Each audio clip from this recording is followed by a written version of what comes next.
Start by loosening the left screw, turning it until the flywheel can slide back and forth. Do the same for the right screw. Next, remove this nut and take off the hub from this side.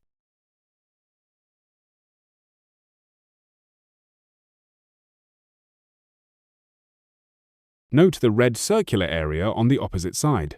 Leave a small gap there. Then gently tap this side just a little bit. Once you see a slight gap, tighten the screw again.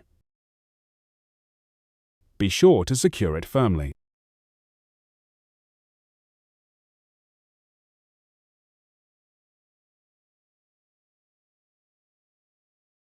Once you've reinstalled the spacer, nut, and rear wheel, take a test ride to check for any noise.